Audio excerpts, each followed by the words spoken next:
Vamos ahora a pasar a la predicación, al mensaje de la palabra de Dios. Y vamos a leer en el libro del Éxodo, capítulo 20, estamos en un versículo, el versículo 15. Dice así la palabra de Dios: no hurtarás. No hurtarás. Amén. El Señor te bendiga esa palabra. Vamos a ver. Padre nuestro que estás en los cielos, habiendo escuchado, Señor, tu palabra, nosotros, Señor, queremos ahora prestar atención, oír, Señor, escuchando, Señor, atentamente lo que tú nos tienes que decir en tu palabra. Señor, sin tu ayuda, Señor, nosotros nada podemos de provecho espiritualmente. Pedimos entonces que tú abras nuestros corazones y abras nuestra mente, iluminándonos, Señor, con tu Espíritu Santo, y también moviendo, Señor, nuestros corazones para que no solamente seamos oidores, sino también seamos hacedores de tu palabra. Señor, te presentamos este tiempo.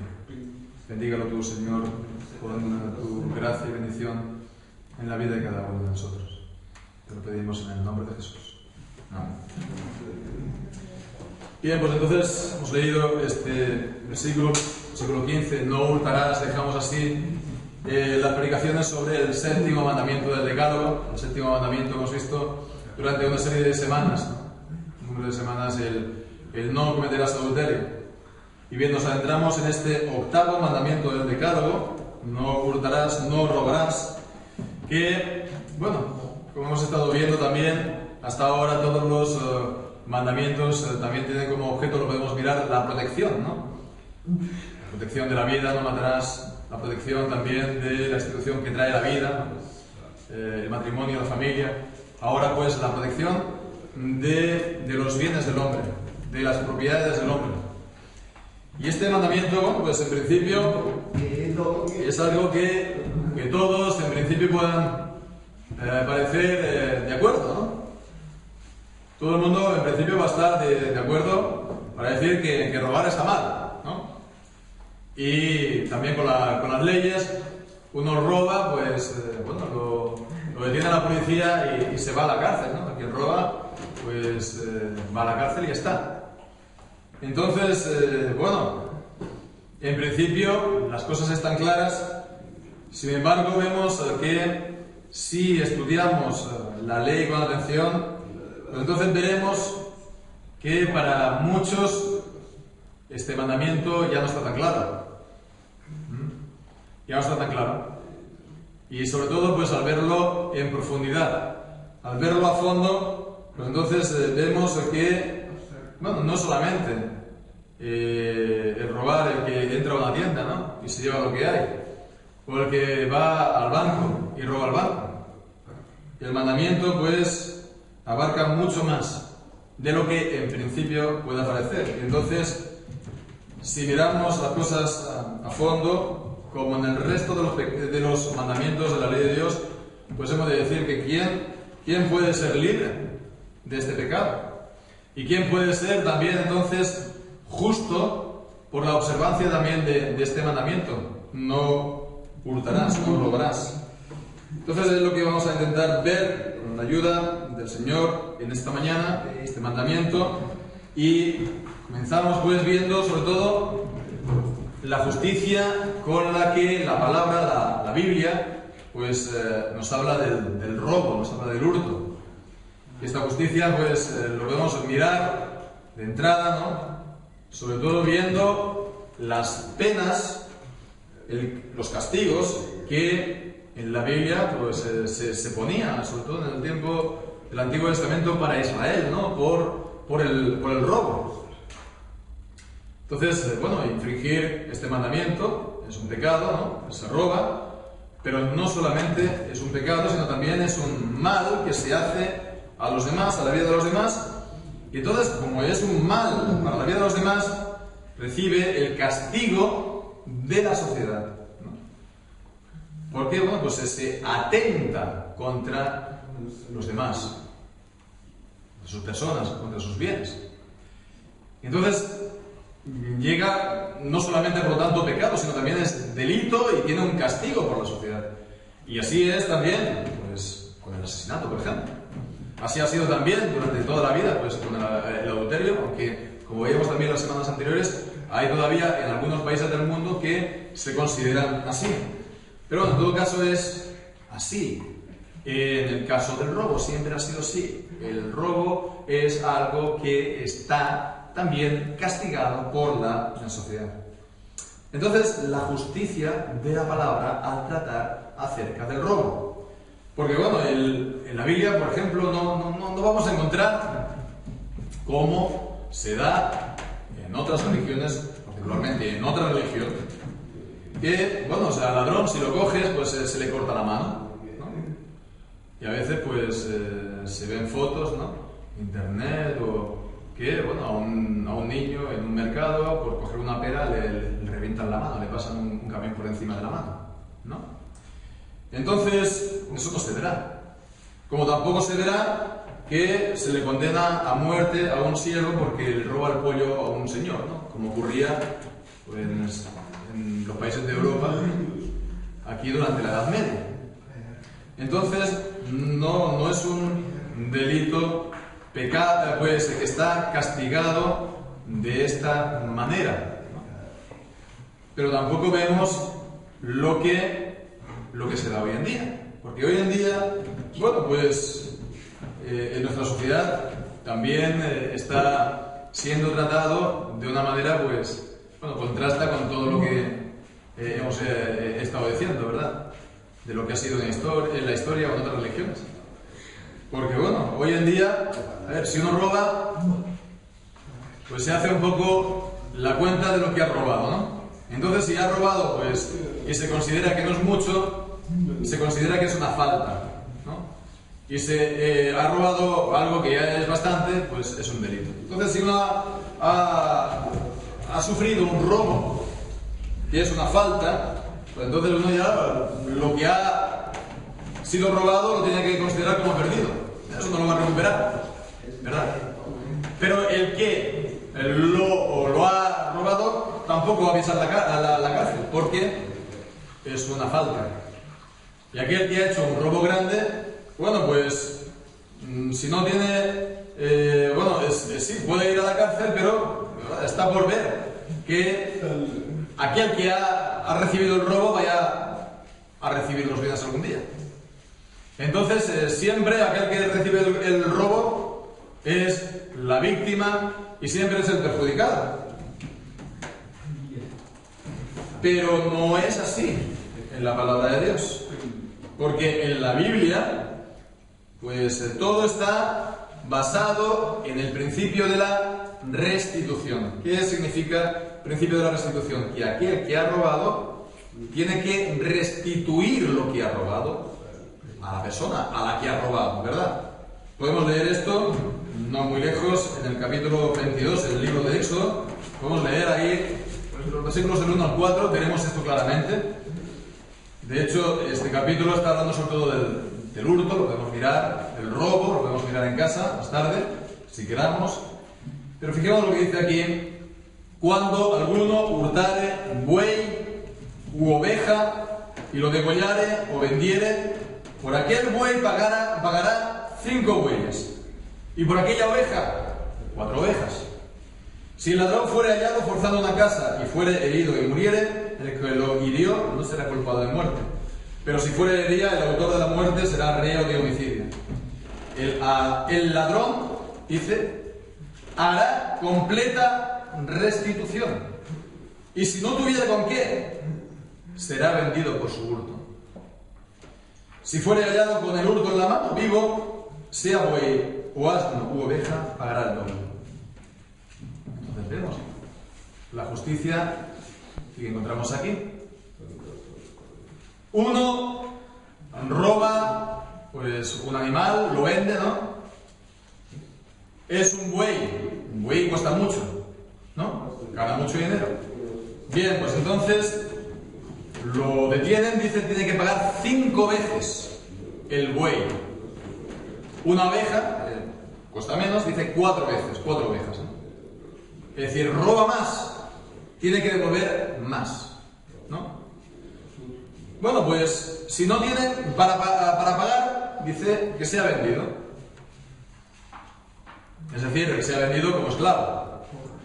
Hoy en día, pues no vas a decir que sea puesto como esclavo, pero sí que se ponga a trabajar. Que se ponga a trabajar y que con su trabajo pague lo que ha robado. Y se lo devuelva a aquel que ha robado, ¿no? Y dice, bueno, pues que si ha robado el buey o la oveja, pero no ha llegado a venderlo, y tiene todavía la oveja o el buey vivo, pues entonces va a devolverlo, pero va a devolver también otro buey y otra oveja, ¿no? Es decir, que va a dar de lo suyo lo que él pensaba hacer a los demás, para que sepa lo que es, ¿no? Para que sepa lo que es lo que él quería hacer a los demás, ¿no? Entonces, vemos que así funciona la palabra de Dios. Y esto es la justicia. Esto es la justicia de verdad, ¿no? Con letras mayúsculas. ¿Cómo tratar el robo? Pues en base a la misma idea de satisfacción, de restitución. Es decir, que la persona que roba tiene que devolver lo robado a la persona, ¿verdad? Pero más aún le tiene que dar más para, bueno, que la otra persona se dé por satisfecha, ¿verdad? Que no se considere que ha sido agraviado en algo, para que pueda olvidarse ese asunto sin pensar que él ha sufrido algún daño. El principio entonces de la restitución, de la satisfacción. Y esto es algo que encontramos, por supuesto, en el Antiguo Testamento, pero encontramos también en el Nuevo Testamento. Y leemos, por ejemplo, la historia de Zaqueo, ¿no? El Zaqueo, el hombre bajo, ¿no? Que se encontró con Jesús, que se subió a un árbol para ver a pasar a Jesús. Y entonces, pues, vemos que Jesús fue a su casa y estando Jesús en su casa, Zaqueo, ¿qué es lo que le dijo Jesús? Pues lo podemos leer en Lucas 19, los versículos 8 al 9. Dice que Zaqueo, puesto en pie, dijo al Señor: he aquí, la mitad de mis bienes doy a los pobres, y si en algo he defraudado a alguno, se lo devuelvo cuadruplicado. Vemos, si algo, él era pues un publicano, él era quien llevaba los impuestos en Israel, y dijo: si en algo yo he estafado a alguien, si le he robado entonces algo a alguien, se lo devuelvo cuadruplicado. Entonces esto no es que, ¡jo, qué generoso estaba aquí Zaqueo! Es que esto es poner en práctica la ley de Dios que Zaqueo conocía. Bien, pues entonces esto de la restitución es algo muy importante, ya no solamente hablando del robo, sino en general, en nuestra vida, cuando uno se ha convertido, para ver si uno verdaderamente se ha convertido y se ha arrepentido de sus pecados. Si uno ha hecho un daño a otra persona, que a lo mejor no es un daño económico, aunque también puede serlo, pero bueno, que a lo mejor es un daño que le ha hecho, ¿no? Pues entonces sí, me sabe mal, sí, me arrepiento de ello, pero que no se quede solamente en palabras, que no se quede solamente en buenos sentimientos o buenas intenciones. Tienes que intentar restituir el daño que has hecho. Tienes que intentar reparar lo que has hecho, ¿verdad? A lo mejor no lo podrás de todo, pero por lo menos intenta reparar el daño que has hecho. Y esto es una buena piedra de toque para ver si hay un verdadero arrepentimiento. Si uno tiene, pues la capacidad, uno puede repararlo y no lo hace, pues ahí hay un problema. Bien, pues entonces esto, vemos aquí la justicia de la palabra de Dios acerca del robo, pero también lo podemos ver, esta misma justicia de la palabra de Dios, pues, ¿cómo se considera el ladrón? ¿Cómo se considera el ladrón? Porque podemos leer la palabra de Dios, todo lo que la palabra de Dios dice acerca de los ladrones, ¿no? Podemos leer sobre todo, pues, el libro de Proverbios, ¿no? El libro de Proverbios, los capítulos iniciales de Proverbios hablan mucho de los ladrones, ¿verdad? De aquellos a que asaltan casas para enriquecerse. También hay muchos proverbios, ¿no? A partir del capítulo 10 que tratan sobre el tema del robo, etc. Pero vemos que en la Biblia nunca entonces se le considera al ladrón bueno. Nunca se le considera al ladrón bueno. Pero en nuestra cultura, ¿no? A lo largo de la historia y en nuestra cultura también, pues muchas veces se considera al ladrón bueno, positivo, ¿verdad? Una especie del héroe. Robin Hood, ¿no? El ladrón que roba a los ricos para dar a los pobres, ¿no? Pero no solamente, uno puede decir, no, es que aquella época, la Edad Media, los señores hacían cosas muy malas, etc. Pero, bueno, siempre se dan, pues, un poco de modelos, ¿no? Como si fueran los héroes. Conocemos la película esta de Bonnie and Clyde, ¿no? Bonnie and Clyde.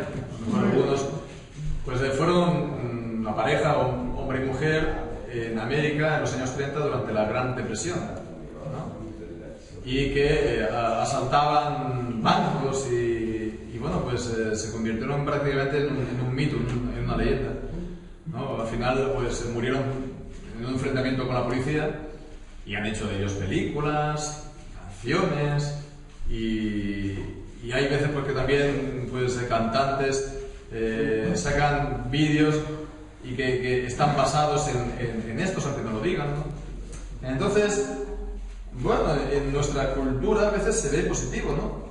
Pensar del pillo, ¿no? Del pícaro, Lazarillo de Tormes, ¿no?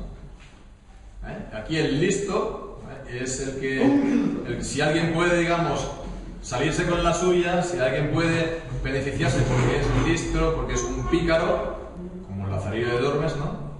Pues qué bien, ¿no? Todo el mundo, mira qué listo, mira qué espabilado.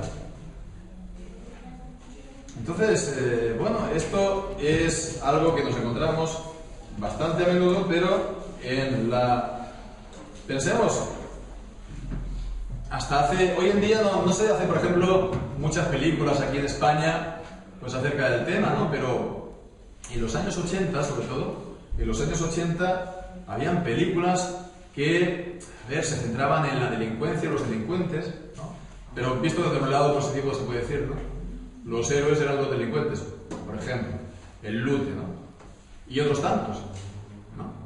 Entonces, también grupos de música, habían grupos de música de distintas tendencias que se cantaba, digamos, a lo que se decían los marginados, los delincuentes, que son en el fondo los ladrones, ¿no? Entonces vemos, de alguna manera el discurso, la idea era también la de defender un poco, pues esto, a los pobres, ¿no? Era el tiempo de los años 80, la llegada al poder aquí en España por primera vez en la historia del Partido Socialista, y de alguna manera, pues esto venía un poco a apoyar la idea de la lucha de clases, etcétera, etcétera, ¿no? Bueno, pues ya digo, en nuestras sociedades, en nuestras culturas, muchas veces se llega a justificar, ¿no?, al ladrón, o se llega, pues, a verlo de una manera positiva, pero eso en la palabra no es así. En la palabra podemos mirar todos los personajes, podemos mirar todos los pasajes, pero nunca el ladrón es presentado de una manera positiva, porque está cometiendo un mal a los demás, pero está cometiendo un pecado contra Dios. Es un pecado contra Dios, contra sus leyes, contra su mandamiento, y nunca se justifica. Nunca. Entonces, de esa manera, pues, comprendemos, pues, que la Biblia no es relativista. La Biblia, la palabra de Dios, nos presenta valores absolutos, ¿verdad? Y que están bien y que están mal siempre. Nuestra cultura normalmente, pues, tiende a pensar lo contrario, ¿no? Que todo es relativo, pero no es así en la Biblia. Así pues, el robo está presentado siempre de una manera justa, absolutamente en la palabra de Dios. Vemos entonces esto desde el primer punto, acerca de la justicia de la Biblia, acerca del robo. Pero podemos un poco profundizar ahora más, en segundo lugar, acerca de la visión de la Biblia, acerca del robo, y viendo pues la razón, ¿no? El origen, el porqué del derecho de cada uno a tener lo suyo. Porque claro, el robo está basado en eso mismo, en que cada uno tiene lo suyo. Cada uno tiene lo suyo. Y si viene alguien y me lo quita, eso es un robo. Entonces vemos que la Biblia nos enseña, por supuesto, acerca de este, podemos llamarlo así, derecho a la propiedad. El derecho a la propiedad. Y esto, pues, para ver el origen de esto, nos tenemos que, como siempre, retroceder al inicio, a los orígenes, ¿no? Entonces, el inicio es Dios crea al hombre y lo pone en el paraíso. Y entonces, pues, ¿para qué lo pone en el paraíso? Pues no lo puso en el paraíso, como dice también pues, la misma religión, pues para que esté gozando de placeres, ¿no?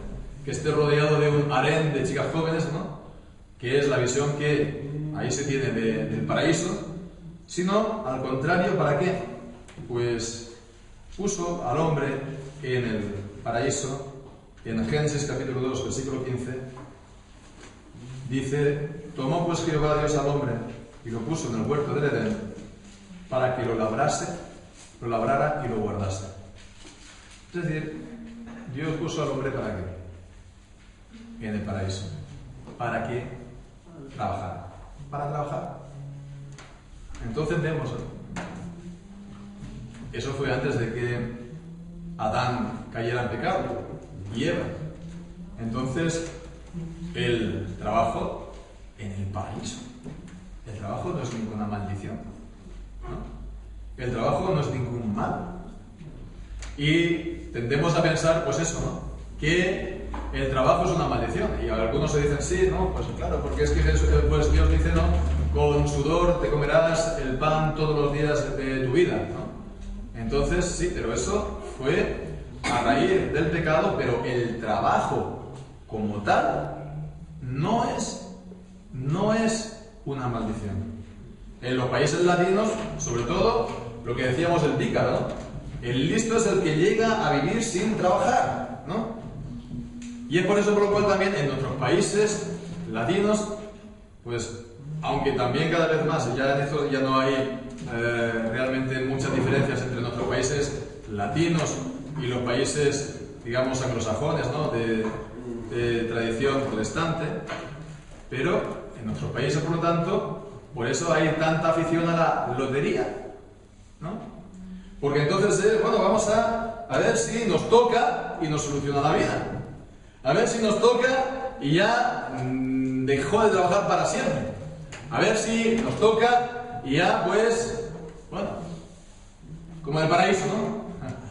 Bueno, pues, ahora que se acerca a la Navidad, tengamos presente, porque ahora es cuando por todas partes nos van a estar, pues, tocando, bueno, vendiendo algo y tocar, pues, nunca toca, pero realmente cada temporada, pues, hay gente que se deja un dinero, pues, para llegar a ser rico y no lo es. En todo caso, la idea es siempre la misma: llegar a disfrutar de la vida sin trabajar, y eso no está apoyado en la palabra, en la Biblia. En vez de comprar lotería, lo que hace la Biblia es poner a cada uno a trabajar. A trabajar. Entonces, cada uno en su vocación, en lo que él pues, se siente llamado, o lo que él disfruta, es lo que cada uno tiene que aspirar, llegar a trabajar en eso, ¿verdad? Si uno es, pues eso, su vocación es la de maestro de escuela, pues en la escuela. O si uno es catedrático, pues eso, venga, a la universidad. O si uno es el carpintero, pues mira, en la carpintería. O fontanero, pues arreglando tuberías, ¿no? O granjero, o incluso ser ama de casa. Incluso ser ama de casa, porque este es también un trabajo, y es un trabajo que no tiene días de fiesta ni vacaciones, porque siempre tiene que estar ocupándose de la casa y de los suyos. Es un trabajo, de verdad. Entonces cada uno tiene que trabajar, ¿verdad?, en la vida, porque nos lo dice el Señor: quien no trabaje, que no coma. Quien no trabaje, que no coma. Bien, pues entonces uno tiene que trabajar, ¿no? ¿Y luego qué? Pues entonces, si ese trabajo da fruto, ¿de quién es el fruto de ese trabajo? Si hay algún beneficio, ¿de quién es? Pues de aquel que lo ha trabajado, ¿verdad? ¿O será de los demás? ¿O será del Estado, del gobierno? Será del que ha trabajado, ¿no? Si alguno trabaja construyéndose una casa con las manos, ¿verdad? Y una vez acabada, viene por ejemplo el Estado y el gobierno y dice: no, esta casa es para la sociedad. Esta casa es para el país, no para el Estado, como que vamos a decir, ¿qué vamos a decir, no? ¿Qué vamos a pensar? Pues no. Si uno trabaja, el fruto del trabajo, ¿verdad?, o lo que se puede conseguir a cambio de ese trabajo, es de uno. Es como si lo que uno se encuentra por la calle, ¿verdad? Si uno se encuentra un billete de 5 euros, es del que se lo ha encontrado, no es del gobierno, ¿verdad? No es del Estado. Entonces es igual. La Biblia reconoce la propiedad. La Biblia está basada, ¿verdad?, en este derecho a la propiedad. Y conviene tener esto en cuenta, ¿verdad? Porque esto es la base de este mandamiento. No hurtarás. Es la base de que el robar esté mal y sea un atentado contra los demás.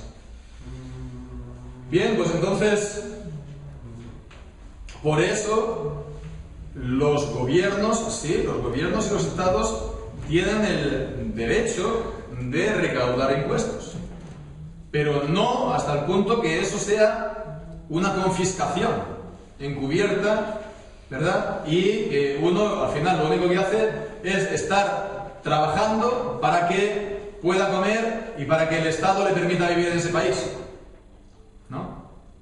El Estado puede decir: yo te doy todo a cambio, pero todo lo que tú consigas con tu trabajo es para mí.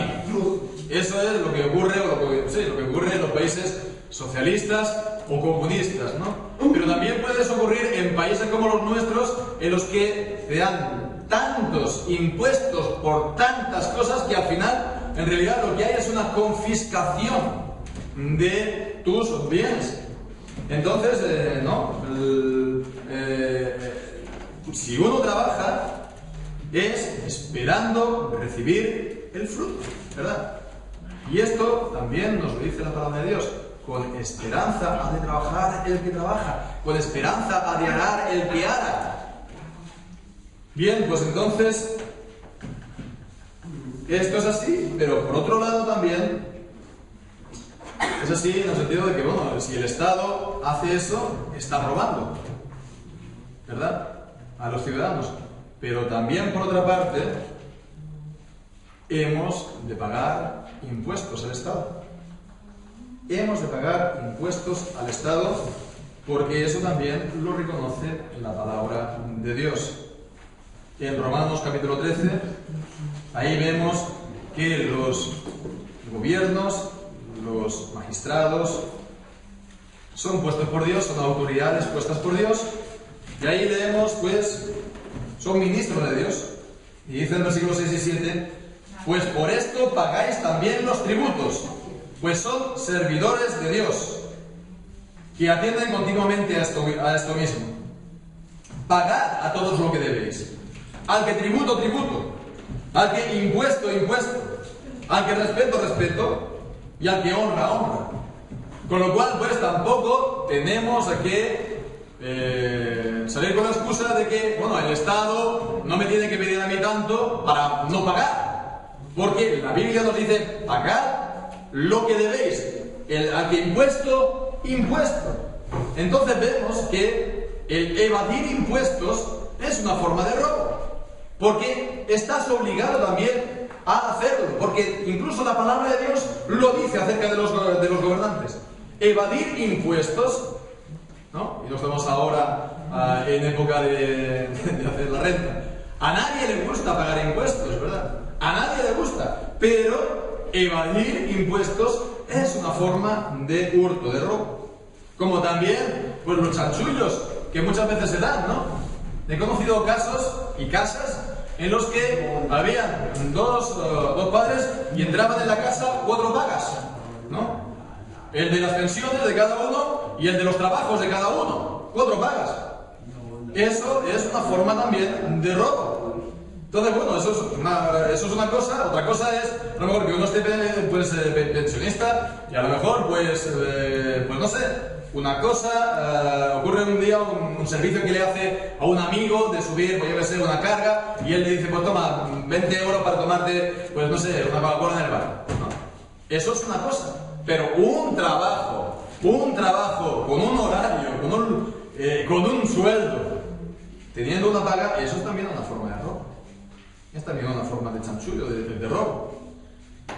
El no pagar también a los empleados.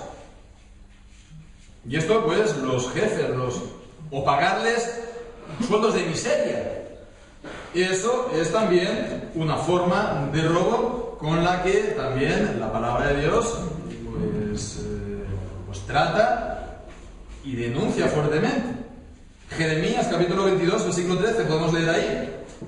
Jeremías capítulo 22, versículo 13. Y dice allí: ay del que edifica su casa sin justicia y sus salas sin equidad, sirviéndose de su prójimo de balde y no dándole el salario de su trabajo. Eso es robar a la persona, porque él lo hace, pues, esperando un salario, y ese salario le ha de permitir vivir para que siga él trabajando, ¿verdad? Él y su familia, por otra parte. Porque esto es lo que ha ocurrido en nuestras sociedades, ¿no? De que, bueno, antiguamente, unos cuantos años atrás, con el sueldo de la cabeza normalmente vivía toda la familia, del hombre. Y la mujer, pues, estaba ocupándose para cuidar a los 3, 4, 5 niños, las familias eran más numerosas que ahora, y con el sueldo solamente del padre vivía toda la familia. Pero ahora esto es prácticamente imposible porque se ha reestructurado de tal manera la sociedad de no permitir esto. Entonces, el padre y la madre, todo el mundo ha de trabajar, ¿verdad?, para poder llegar siquiera a final de mes, ¿no? Entonces, ¿es eso también justo? ¿Es eso también justo? Es decir, que sí, te permiten trabajar, pero no te permiten tener una familia, en el fondo. Bien, pues entonces, eso por un lado. Y Santiago, capítulo 5, versículo 4, también está en el Nuevo Testamento, pues con esta misma denuncia a los propietarios que dicen: he aquí clama el jornal de los obreros que han cosechado vuestras tierras, y el cual por engaño no les ha sido pagado por vosotros, y los clamores de los que habían segado han entrado en los oídos del Señor de los ejércitos. O también es una forma de robo de aquellos que acaparan todos los bienes para sí, ¿verdad? Todos los bienes, todas las casas, todos los campos, ¿verdad?, para reducir a los demás a servidumbre. Y hay, pues, también muchos pasajes de la palabra de Dios, pero podemos solamente leer Isaías capítulo 5, versículo 8. Capítulo 5, versículo 8, cuando dice: hay de los que juntan casa a casa y añaden heredad a heredad hasta ocuparlo todo. ¿Habitaréis vosotros solos en medio de la ciudad? Bien, pues entonces, fijémonos, ¿no? La Biblia no apoya el socialismo. La Biblia no apoya el comunismo, porque la Biblia reconoce el derecho de cada uno a trabajar y a tener el fruto de su trabajo. Pero la Biblia tampoco está reconociendo ni apoyando este capitalismo salvaje, este capitalismo, digamos, mundialista, de la mundialización, que lo único que hace es estar sometiendo a todas las poblaciones a una forma moderna de esclavitud, de expolio de las riquezas de las familias y de las naciones, y la acaparación, lo que estamos leyendo aquí, ¿no? Casa a casa, ¿verdad? Quedarse con todo, ¿verdad? Unos pocos, la riqueza de todos. Eso tampoco tiene que ser así. Por lo cual, ahí están los gobiernos de cada nación que tendrían que realmente mantener la justicia en todas estas áreas, en digamos, en el área de su propia nación, ¿verdad? Pero bien, entonces ya en conclusión y en definitiva, nosotros, a la luz de este mandamiento, ¿no? ¿Qué es lo que tenemos que hacer? ¿Cómo es que tenemos nosotros que vivir? Pues para cumplirlo, para no solamente no estar robando por, bueno, pues eso, no ir al banco a robar, etcétera, etcétera, para cumplirlo verdaderamente, pues hemos de cumplir toda una serie de cosas. Y primera, y sobre todo, ya lo hemos tratado en parte, pero lo podemos volver a verlo ahora, es el ser diligente en nuestros trabajos. Ser diligentes en nuestros trabajos. Efesios capítulo 4, versículo 28. Efesios capítulo 4, versículo 28. Y ahí leemos: el que hurtaba no hurte más, sino trabaje, haciendo con sus manos lo que es bueno, para que tenga que compartir con el que padece necesidad. Entonces, ser diligente en nuestros trabajos, trabajar con ganas y trabajar fuerte y aprovechando bien el tiempo. ¿Quiere uno prosperar en la vida? Pues no te pongas a robar, te va a coger la policía y te meterá en la cárcel. No te pongas a comprar lotería, es una pérdida de dinero y de tiempo. Ponte a trabajar y a trabajar fuerte, ¿verdad? Y no ser flojo en el día de trabajo. No ser, pues como aquí, no que sí trabajo, pero me escaqueo porque el jefe no me está viendo. No, no. Has de trabajar, pues más aún cuando él no está presente, ¿verdad? Uno no tiene que estar perdiendo el tiempo, ¿no? Flojo, la gente a veces es floja hasta el punto que no se hace ni siquiera el café, ¿no? El café del desayuno. No, los hombres, las mujeres también, ¿no? Que van al bar, a desayunar al bar, ¿no? A dejarse 2 y 3 euros, ¿no? Él y el niño, porque no quieren hacer el desayuno al niño, ¿no? Entonces vemos, hemos de ceñirnos los lomos y bueno, pues trabajar fuerte. Qué triste es, pues muchas veces ir en pleno día por ahí y ver, bueno, ahora sí que es un tiempo todavía veraniego y tal, pero ver terrazas llenas de gente en día laboral, ¿no? Entonces, ya digo, hemos de trabajar fuerte en nuestros trabajos, en nuestras ocupaciones. Segundo, hemos de ser honestos. Hemos de ser honestos. El que roba, el que comete fraude, engaña a los demás. Y Jesús nos dice que tu sí sea sí. Que tu sí sea sí. Hemos de ser honestos en toda nuestra manera de tratar a los demás. Y lo dice también Santiago. No juréis ni por el cielo, ni por la tierra, ni por ningún otro juramento, sino que vuestro sí sea sí y vuestro no sea no, para que no caigáis en condenación. Los cristianos tendríamos que ser conocidos por esto. Y la gente dice, no, mira, él ha dicho esto y esto es así, porque él nunca dice mentiras, porque él es una persona honesta, porque puedes confiar en lo que él dice y en su palabra. Y hemos de ser honestos no solamente en las palabras, sino también en nuestro proceder. Vamos al supermercado, por ejemplo, y la cajera nos devuelve de más. Entonces, qué bien, ¿no? Voy a coger y voy a comprar un dulce, ¿no? Una gominola o un helado de más, ¿no? ¿Vamos a hacer eso? Pues pensemos, si hacemos esto, si hacemos esto porque hemos tenido 1 euro de más, ¿qué no vamos a hacer si recibimos, pues no sé, pues 1.000 euros, 2.000 euros, 3.000 euros? Si podemos, digamos, beneficiarnos con 2.000, 3.000 euros que no nos pertenecen, ya sea evadiendo impuestos y haciendo lo que sea. Si uno es fiel en lo pequeño, nos enseña también la palabra de Jesús, es fiel en lo grande. Si uno es infiel en lo pequeño, será mucho más infiel en lo grande. Entonces, para ser uno honesto, empecemos por las cosas pequeñas. Empecemos pues por, si alguien nos devuelve de más en las tiendas, devolverlo. Empecemos por, pues no sé, no tirar papeles a la calle, aunque no tiene mucho que ver con este asunto, pero es de esa manera como tampoco vas a ensuciar pues mucho más la calle pues con bolsas de basura entera, ¿verdad?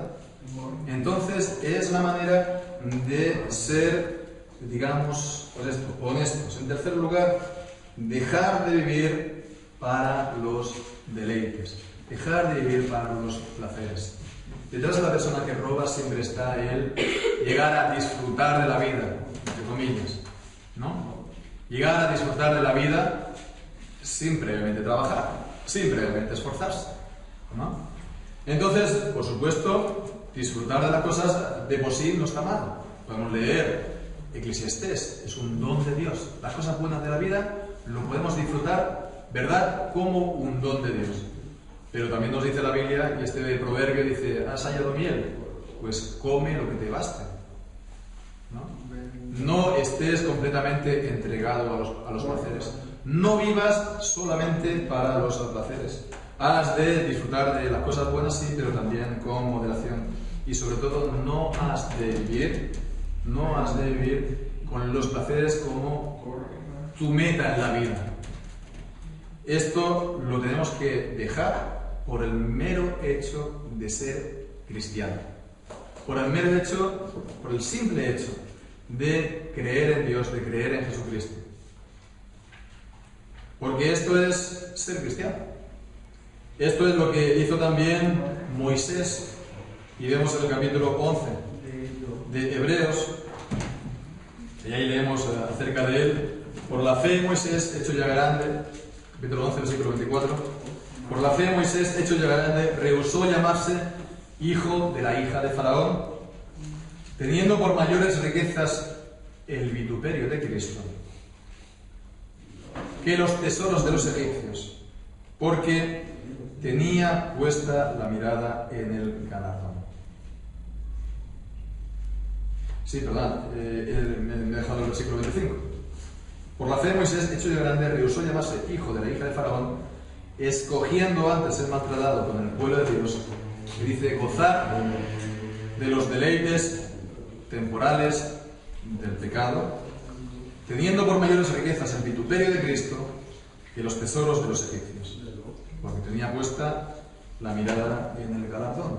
Entonces vemos que el ser cristiano es rechazar, ¿verdad?, el gozar de los deleites temporales del pecado.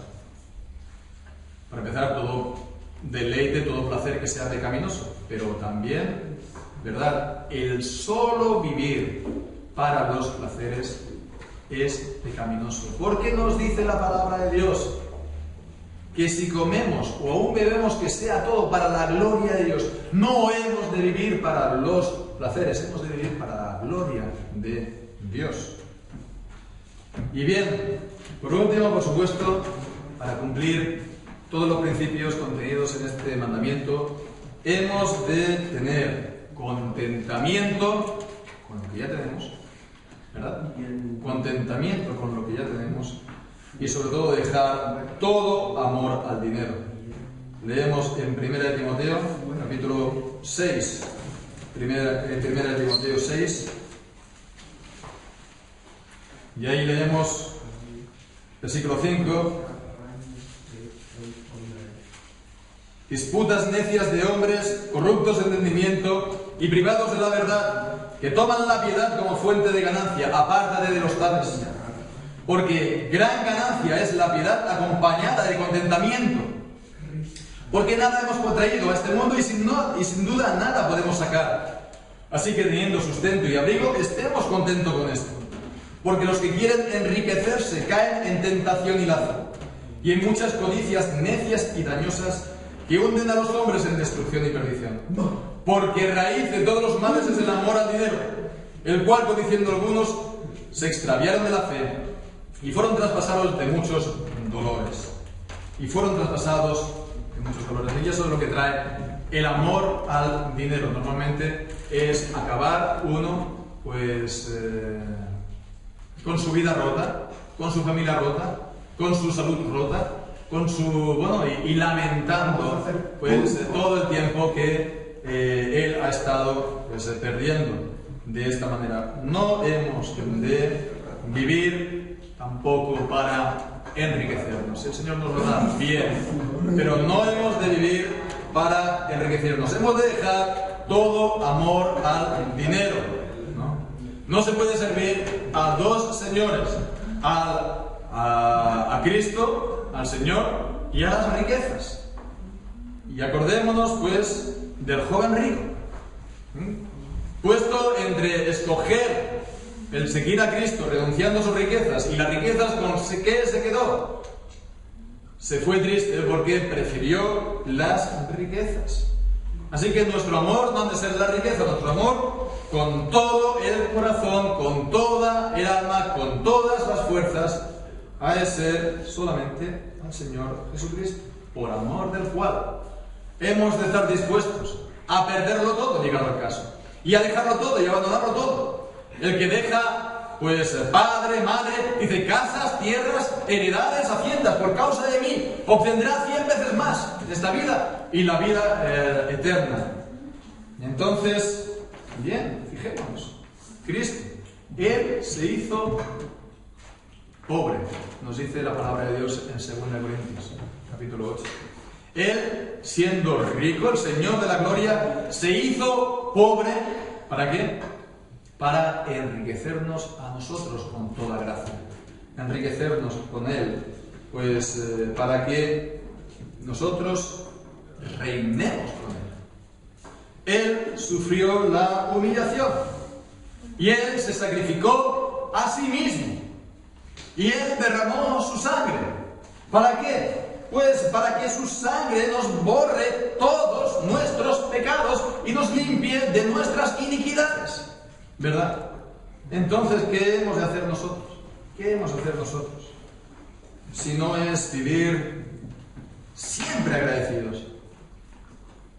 ¿Qué hemos de hacer nosotros si no es vivir solamente por Él y para Él? Pues que así sea, hermanos, y que el Señor nos ayude a de esta manera pues guardar su palabra.